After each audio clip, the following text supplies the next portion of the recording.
This is not a test.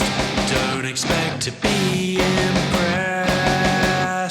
Put on your life vest. Sit down your armrest. It's time to stray from the grind. Don't take my hand 'cause you'll find no peace of mind. Side quest.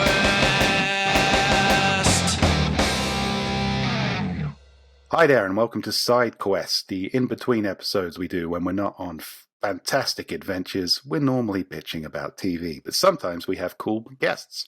But before we get to the cool guest today, who's the uncool guest? The usual guys. It's myself, Steve Weverill, it's Rick Walteri, and it's Robert Bevan. Hi, guys. Howdy, howdy. Hello, friends. Introducing our next guest is probably going to take a while. Formerly of Cracked, I believe, Bunny Ears, currently of Reductress, 1900 Hot Dog, the writer of the Trailer Park Boys comic book. Many things. I think if you've heard of online comedy, you probably know Lydia Bugg. Also, a previous guest at A&D Con in Nashville, so you might recognize her from there if you're especially cool. Hi, Lydia. Hi, thanks for having me. Thanks for joining us. Yeah, sort of a broad net of internet comedy experience. It is, yeah. I just have a policy that I don't say no to things. So I not just like That sounds comedy, like a relatively either. I've dangerous. Yeah, in any kind of like writing, like I mean, I've done copywriting. I've worked for Patreon, like as a company. I've worked for, I've written a romance novel that has like 500 reviews on Goodreads right now. For Scribd, I've written horror novels, and I do all kinds of different internet comedy and sketch comedy. And I was on Macaulay Culkin's podcast doing like podcast sketch comedy. So I've kind of done a lot of stuff. Wow. Just a jill of all trades there. I guess I've been very busy for I've only been doing it for 5 years, but I've covered a lot of ground in that time. Yeah, you've got a fuckload more done than the rest of us, I think. Actually, that sounds like a good place to start. Like how did you get like into all of this? Because I've been doing this I've been writing and stuff for like a dozen years now, and I don't know anybody. Maybe I have a reprehensible personality, 100% possible, but. I got into it through, I know you talked to Jason Pargin a little bit about the Cracked forums, and that's where I started.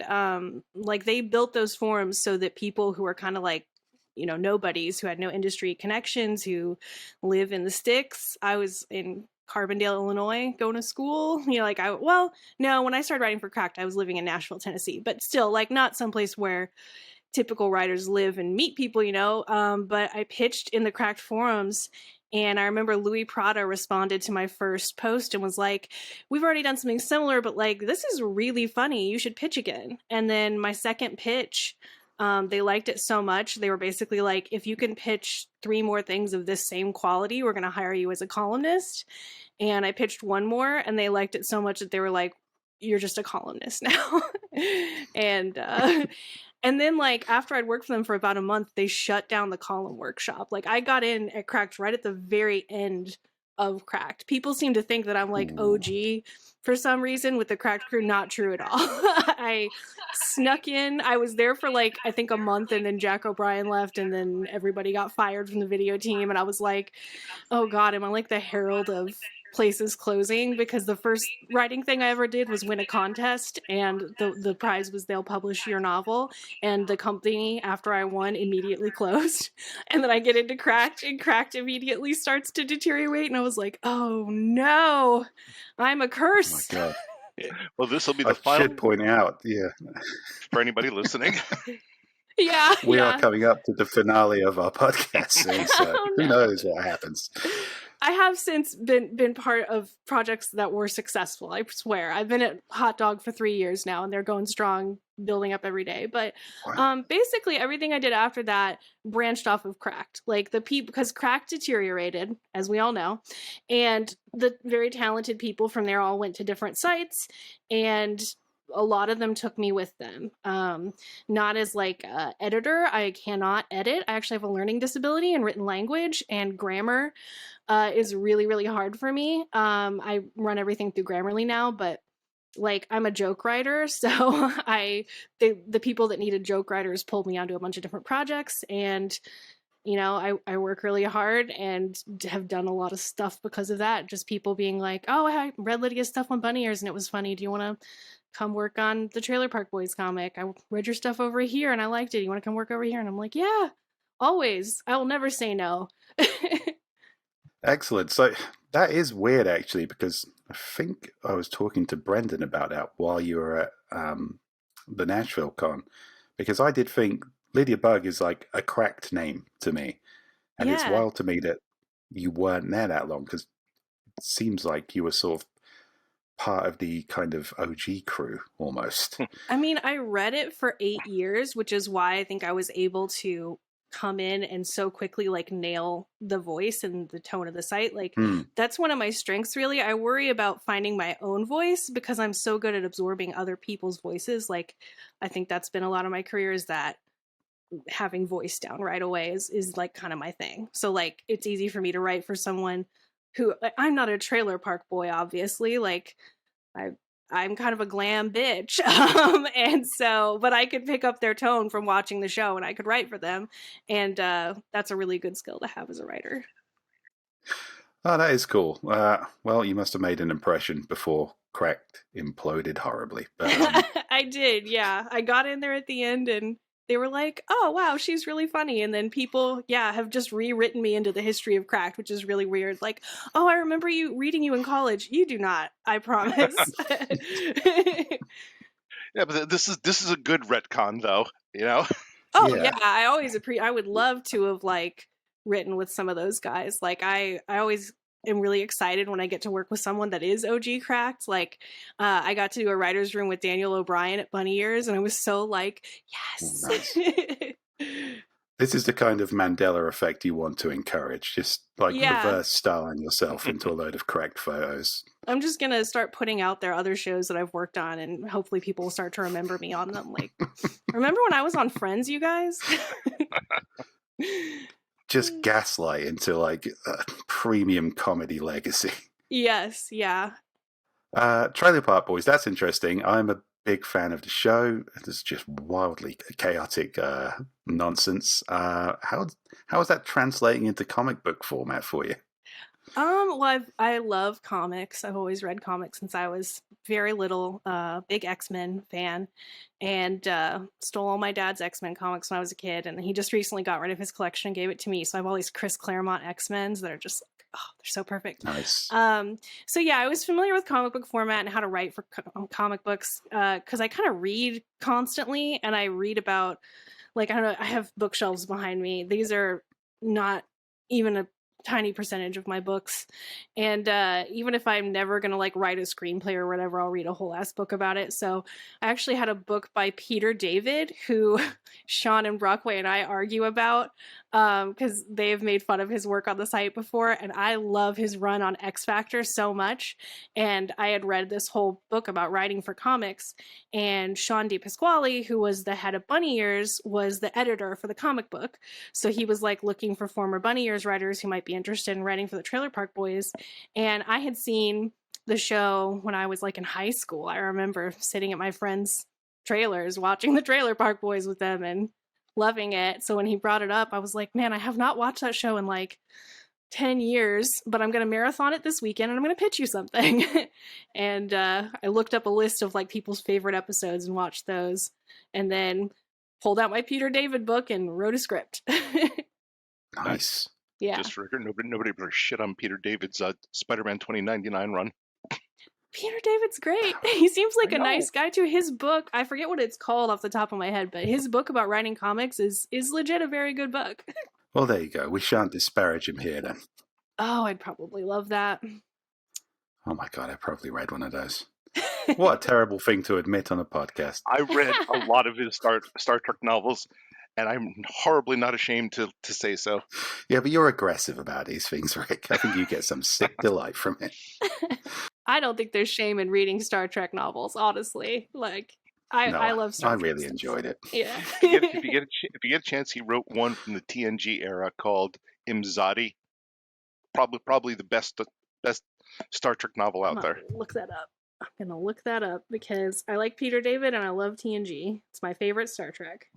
People come to SideQuest for solid media recommendations. That's what we're all about.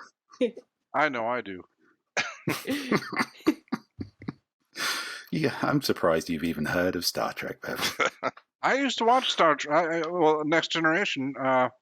Not like religiously or anything, but casually, because this is way back in the days when to watch a show you had to watch it when it was on, and so every now and again It was I'd a turn big on the commitment. TV, and that would be on, and I'd get hooked on an episode.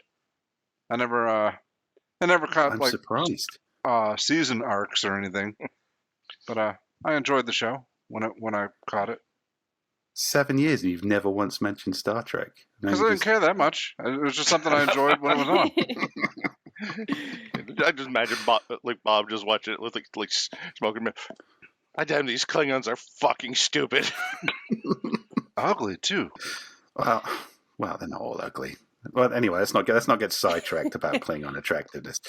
Well, that's a surprise and delight, Bevan. I'm glad to hear that. We're going to have future conversations about Star Trek now. You've painted yourself into that corner, my friend. Awesome. But back to the topic at hand, which is the career of Lydia Bugg. Not just article writing, not just comic book writing, but also novel writing with a recent release. Do you want to tell us about that? Yeah. So I've been writing with a company called Scribd. They kind of build themselves as like Netflix for books. So it's like you pay one fee and you can read as many books as you want. And I've been writing with them for a long time. I don't like 2 or 3 years. At a pretty big clip. I wrote a lot of romance novellas, then I wrote a full romance book, and at first they were only interested in romance because romance readers are so prolific. Romance readers are reading like 100 Yeah. books a year. It's the biggest genre by far. Oh yeah. I wish I could write romance. Yeah. It's fun. I like it. I like doing rom-coms. Like I would love to be a Nora Ephron type or something someday. But yeah, like I have that book that has 500 reviews, but a lot of them say meh. So I'm still working on the craft of it. I will take 500 meh any day of the week. So you can write not comedy. Oh, I can write anything. Yeah. That's amazing. Yeah. Comedy I I think is the cannot. hardest thing to write for sure. So that kind of makes everything else for me feel like a vacation. Like, oh, I don't have to be funny every paragraph. Whew. People are like, Yes, I'm the opposite. only It's like, oh man, I got to make people care about these fucking characters. I write across different genres, and yeah, it's like the good thing about comedy is sometimes you can use comedy to cheat in the plot, but when you're writing Yeah. straight, yeah, you actually have to think your way out of those situations you put your characters in. Yeah, Healthy Yeah. Choices was the first time I've ever written horror, and that was really different for me. But it's they're twins, comedy and horror for sure, and the tension and release of comedy is also there in horror, so that was really interesting to experience. And I'm an anxious person, like I'm on anxiety medication, so I was like, I don't think I want to write horror because like I'm scared all the time of everything, and I don't want to like put feed my fear, but then I saw Get Out and I really saw the value of using horror to express anger at the world, and I was like, oh, that's what I can do. I can put my anger into this. And that felt incredible. I was having a really bad time with like around weight stuff, which is what Healthy Choices is about. Like my mom needed a surgery and they wouldn't let her get it because she was overweight and they wanted to lose some weight before she could get the surgery, and that pissed me off. And I had a cousin who was going into rehab for an eating disorder, which is problem that runs in my family. And I was kind of just thinking I was getting really stressed out, so I wasn't really eating and I was losing a lot of weight, and people were like, wow, you look so healthy, you look incredible. And I'm like, I'm actually not healthy at all. I'm only eating bean soup every day for a week because I'm stressed out and it's all I can handle right now.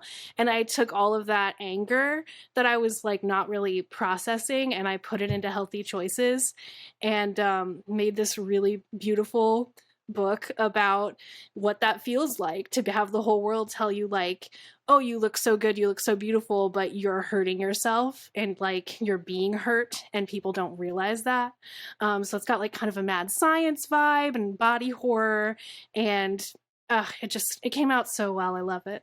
And the cover, I don't know if you guys have seen the cover, but they put an artist on it who totally got it and took all my notes and made something. I made a cover that was such shit, and I sent it to her and I was like, I don't know, something like this.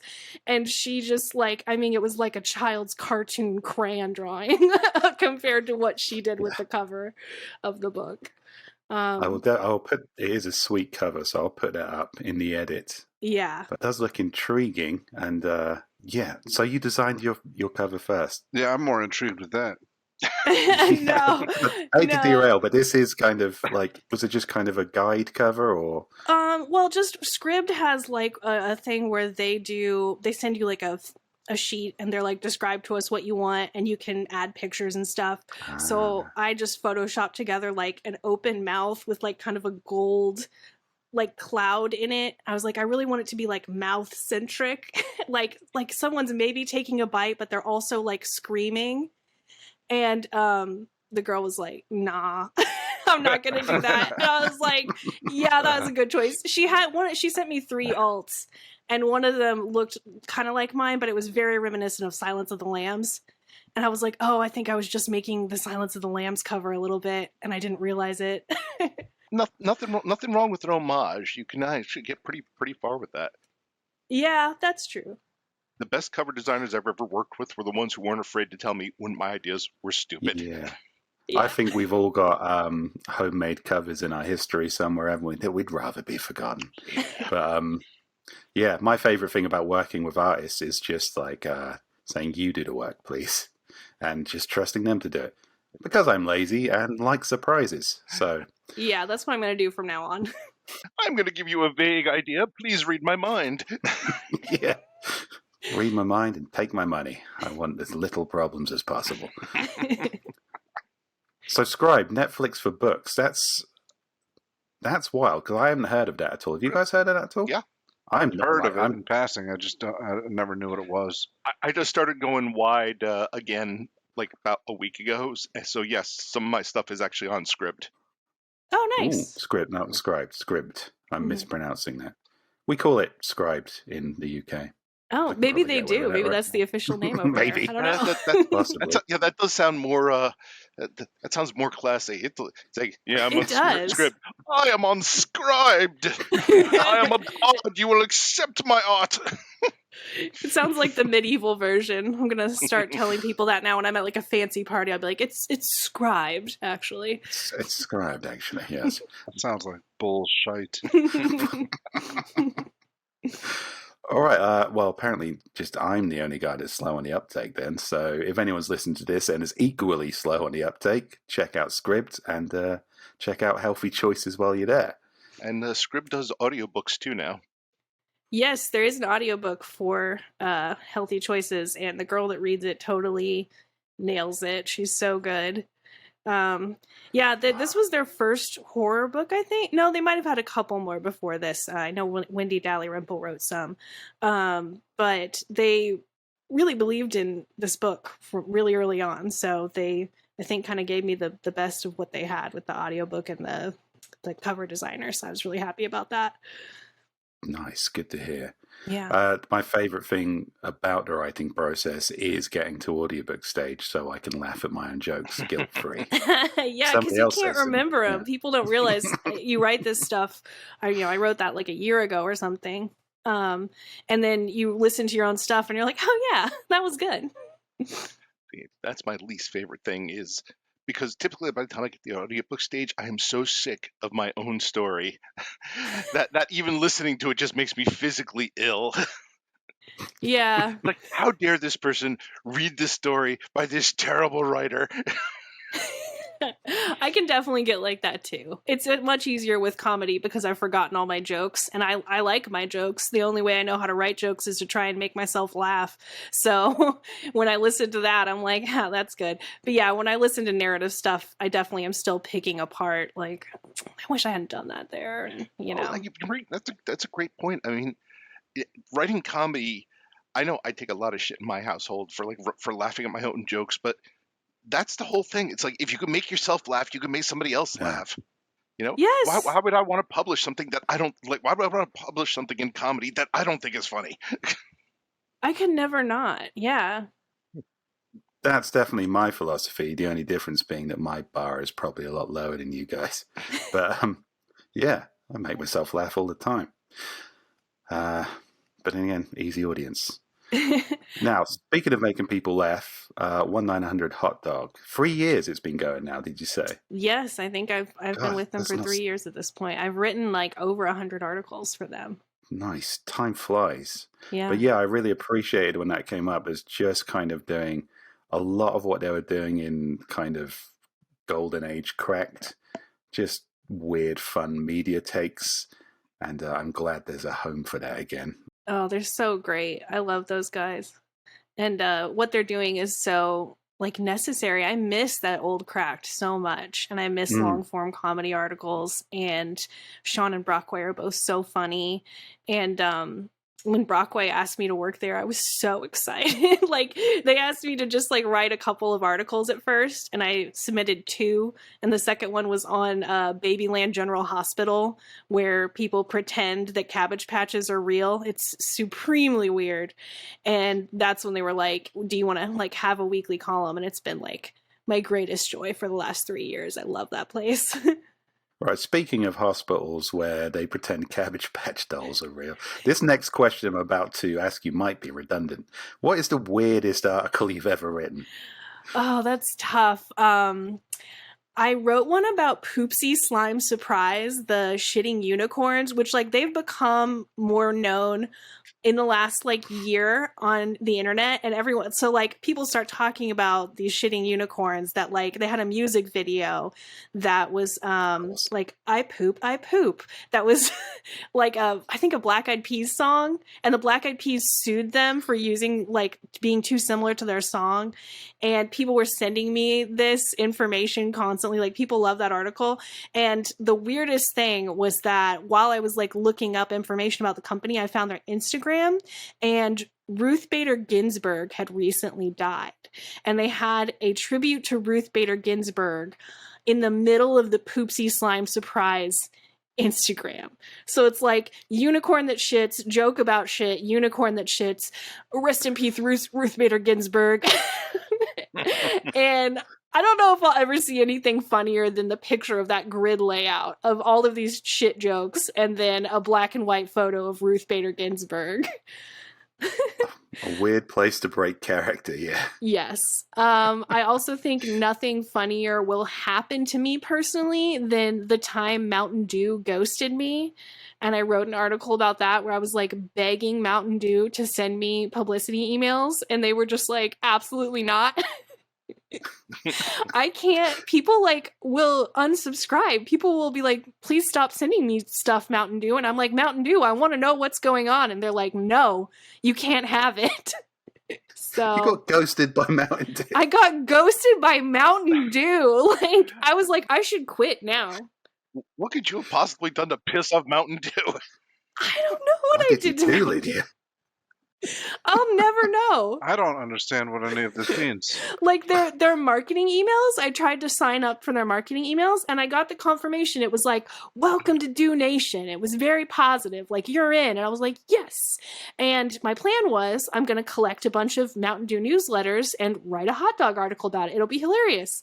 And I'm sitting there for 6 months waiting for one of these fucking Dews letters, and I did not get a single Dews letter from Mountain Dew. Oh my God. Ever. God, now I'm imagining some executive somewhere pissed off about like an old Aquaman article, just like being made like "fuck you, Sean, baby." Yeah, they took Mountain Dew's letter from me. Like, I'm definitely being punished for something for some past article somewhere, probably. That's my theory. I think Mountain Dew has a personal Oh, so grudge. you don't know what this is about. All right. No, I have Yeah. no I clue. was so confused. Okay. There's some Mountain Dew CEO out there. It's like, no, she's a comedy writer. We take ourselves seriously here at D Nation. Yeah. We do So the then do, but we do not laugh at the do. We're extreme and it's not funny.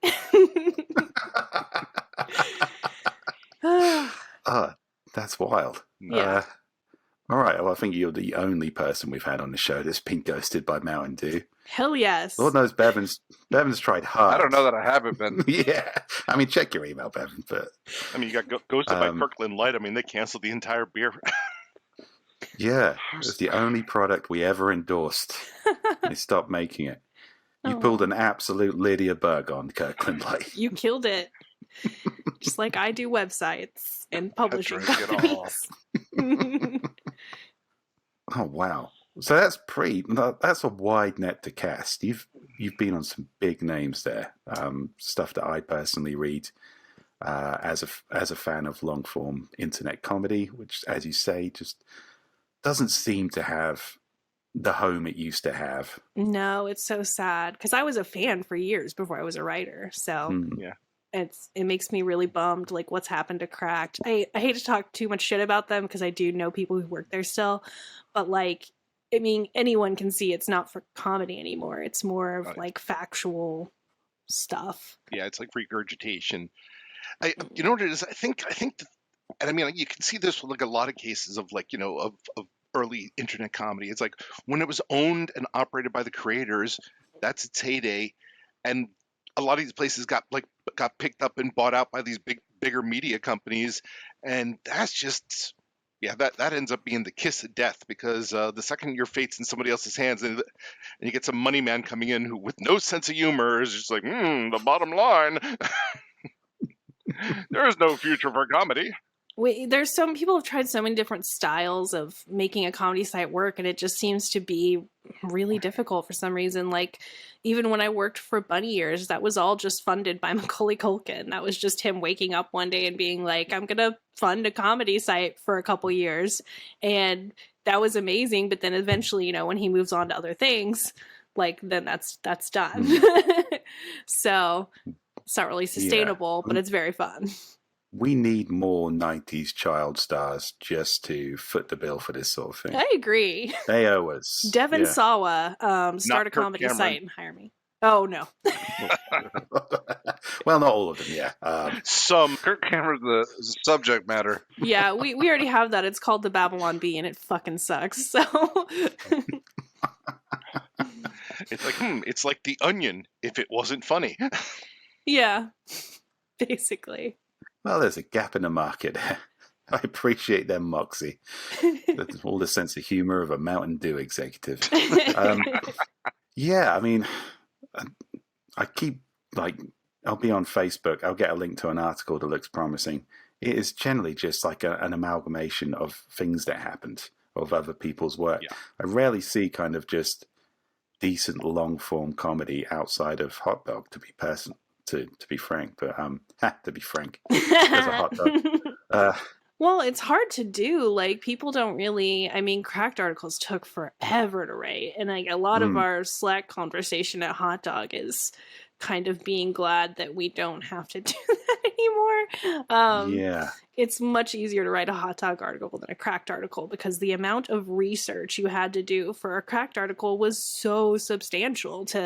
You find one funny thing and it's like, well, now I gotta find 4 other things where this happens. Ugh, like, I'm a pretty good researcher, and it was very difficult for me to sustain that weekly.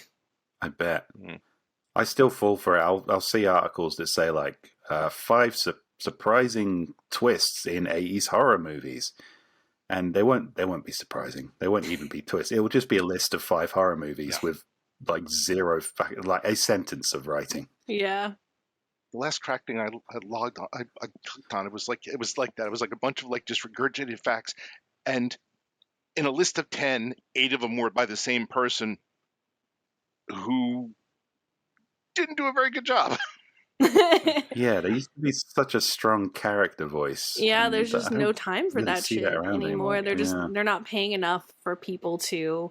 I mean, I think the majority of the people that work there now don't live in America, and English is their second language, which like nothing's wrong with that, but they just don't pay rates where you can afford to live in America and work for Cracked. Like, it's pretty bad. Well, as you said, something the language barrier. Like you can Mhm. outsource, like, coding and programming. Outsourcing comedy a little bit different because the comedy tends to be, there's a local element to it usually. Yeah, like it is like in a way it's a Sure. universal language, but it depends on the topic. Like, do you have the knowledge of the topic? And sometimes people don't. But I don't know. It's still going. It's still out there. I'm like, oh wow, Cracked is still a thing. All right, so looking ahead, you just put out this horror novel, which is awesome. So what's next on your plate? I just actually talked to someone today about doing another horror story that is going to be a short story for an anthology collection. So that should be fun. That's a former Cracked guy, Eric Gumney, is putting together a short story collection, asked me to be part of it. So I'm gonna do horror again. It's kind of one of those things where when you start writing in a new genre, you have 100,000 ideas immediately for that genre that you've never considered before. I have like a long list of horror now, so I might dabble in that for a while. I'll probably write something else for Scribd this year at some point. Maybe another horror novella, maybe a full-length romance. Who knows? We'll see. So let me ask a question. Why not horror comedy? I don't know. I mean, I would consider Healthy Choices. I can't not write jokes like they're gonna be in there. So to me, I guess everything I write is probably in some way a comedy, but I wouldn't call it a horror comedy because I feel like that makes a certain expectation in your head of like kind of a joke a minute per thing. Like if I'm gonna write comedy, it's gonna be a full ass comedy. I'm not gonna, to me, but I don't know. It's hard for me. Sometimes I don't even know when I write a joke. Like I don't realize that what I'm saying is funny. Like I remember turning in one of my first Cracked articles and the editor was like, yeah, that joke you made about Skeletor renting his mountain because the mountain looks like a snake and he's obviously a skeleton man, so he must be renting. And it's like when I was editing, like I edit comedy all day and that joke made me laugh so hard and I was like, I was fully serious about that. Like I think Skeletor's renting that mountain. I think that's got to be canon by now, right? Surely. Probably. Surely somebody's put some hard thought into Oh the yeah. incongruity. Why is it a of Snake snake? Mountain. It makes no sense.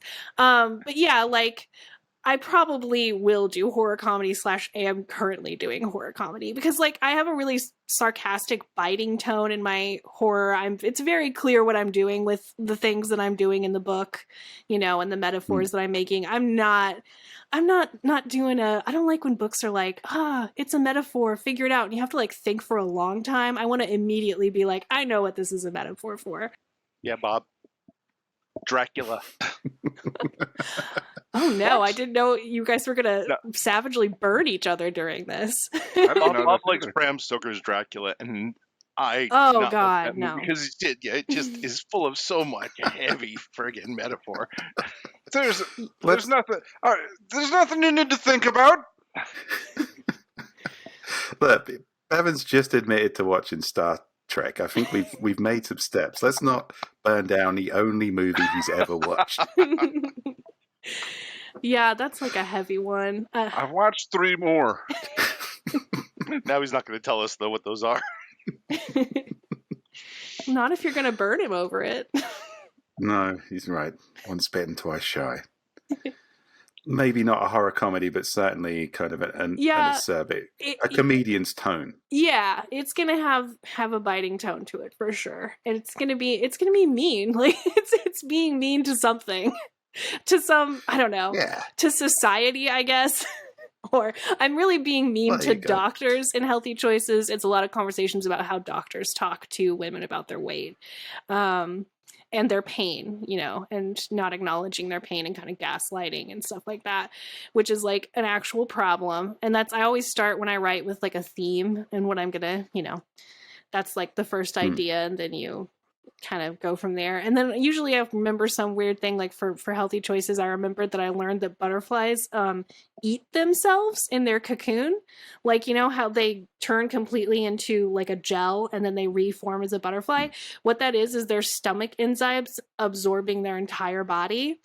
And then that became healthy choices. Like my anger, the theme of like doctors gaslighting women, and this thing about butterflies. And I had a whole novella, and I wrote it in like I think 2 weeks, like once, but I probably thought about it for like 5 months before that.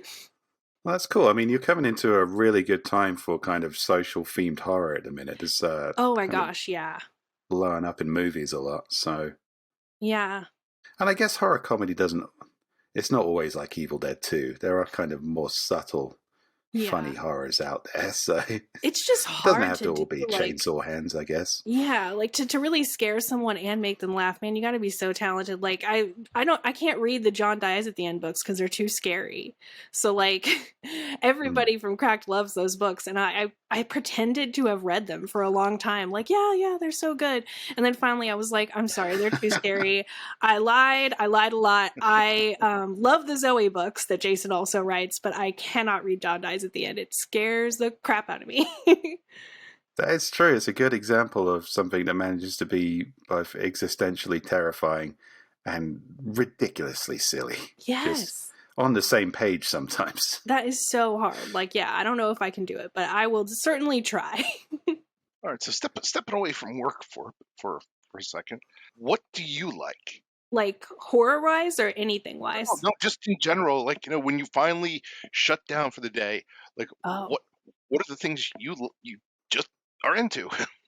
Oh, I have a lot of hobbies. I used to play roller derby, and that was a big part of my life. Nice. Yeah, that was really fun for a long time. Now I'm retired because I am old, and I realized after I turned 30 that 20-year-olds should not be allowed to hit me. That was my I can't believe I was 20 years old and like wailing on 40-year-old women for so long and thinking that I was cool. I paint, very bad, really bad painter. And it's really nice because I like to have a creative hobby that I know I'm never going to make money off of, and I'm never going to try. You know, you're just doing it for the love of it. And that's nice. I kind of miss writing just for the love of it sometimes. But, you know, obviously I'm extremely privileged to be able to write full time for a living, but like, you know, there's stuff that comes with that where you kind of have to write a little faster, maybe a little sloppier than you want to. And I love painting. That's been my big joy lately.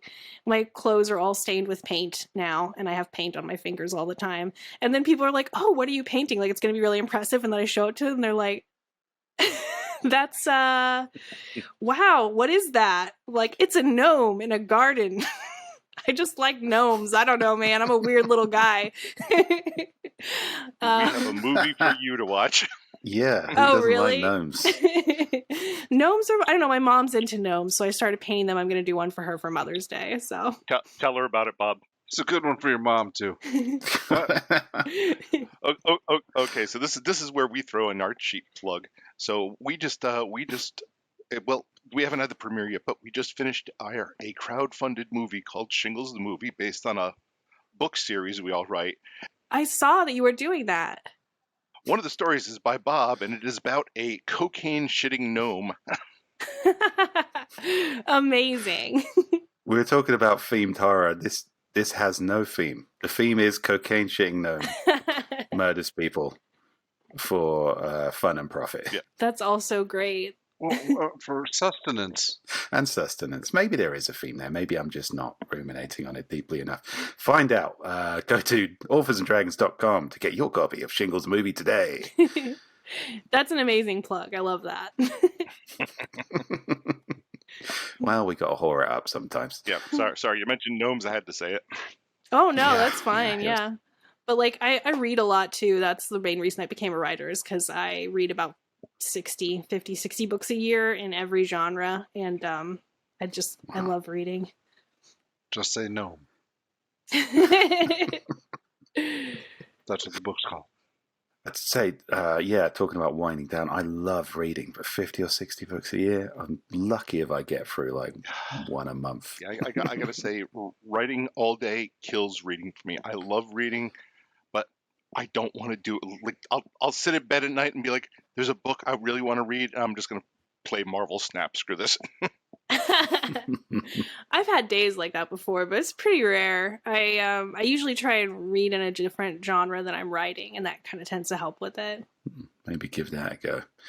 So is all of your stuff available on Scribd there, or are you available elsewhere? Or Yeah, all my like books and stuff are all Scribd exclusives. They own them for a year, and then technically I get them back and I can do whatever I want with them. But I am just really bad at the business part of this job, you guys. I'm terrible at it. I admire what you guys do so much, like getting your stuff out there yourselves, because I don't know. It's a lot of buttons, man. But I only have my stuff on Scribd at the moment. But Healthy Choices is the first one I've been so attached to that when the year is up, it will probably be available on other platforms, because I want to get it out there. I love it. Awesome. Cool. Well, in the meantime, I'm going to use this as an excuse to take my thumb out of my ass and find out what Scribd is. If you listen to this and you haven't done that yet, it's also a good opportunity for you to do so. I'm also going to take my thumb out of Steve's ass. I'm going to leave my thumbs where they are. Thank you very much. Okay, well, that's been enlightening, exciting. I think we're coming up on the hour. Is there anything you've forgotten to plug? We talked a little about 1-900 Hot Dog, but definitely check that out. Those guys are super fun. They have a Patreon, but they also do so many free articles a week, sometimes too many, frankly. When they really, there was a week recently, they were like, we accidentally made everything free. So it's just free now, I guess. But they really like something. They just can't help themselves, and it's so funny. Like, Jason Pargin is constantly trying to get them to do stuff with the site that's like more, I don't know, profitable, and they're just like, nah, we're gonna do our thing. And I respect their I don't know, their attitude so much. It's so funny. But yeah, definitely. Jason does seem like the frustrated stepdad of the podcast. Oh yeah, that's the vibe. That's the vibe for sure. I mean, he runs his own empire, like with such a, he's really good at the business side of it. That man has 100,000 TikTok followers now. Like, he had 20K when he was on your show. He's hit 100,000 at this point, and he's not like your typical TikTok star. You're welcome. Yeah, definitely, because of the platform that you guys gave him here on Authors and Dragons. Absolutely. His career has shot off, and I'm sure mine will do the same. So thank you so much for having me. I'm definitely going to clip that out of context, just so you know. Yeah. But yeah, is the article where the Cabbage Patch Kids are treated like real children, is that for free up there yet? Yeah. Or is that part Our of that? first year, Excellent. they made the whole first year free, actually. So okay. Anything that I know immediately where I'm going.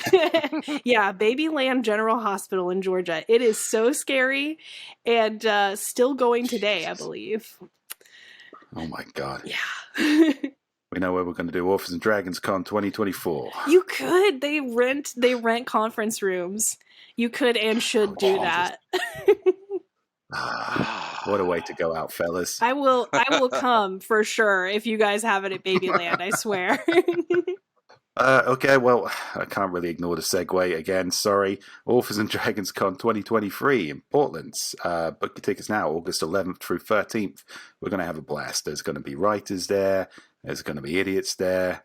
Books, podcasts, gaming, cosplaying, all the usual crap. But with us. So book your tickets now if you haven't already, and I hope to see you there.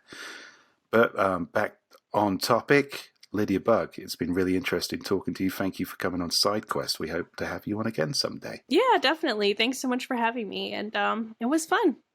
Right, excellent. In that case, we'll say goodbye and invite everyone to join us next time on Authors and Dragons. All right, guys. All right. Goodbye. Goodbye. Thanks for joining us. Goodbye, friend.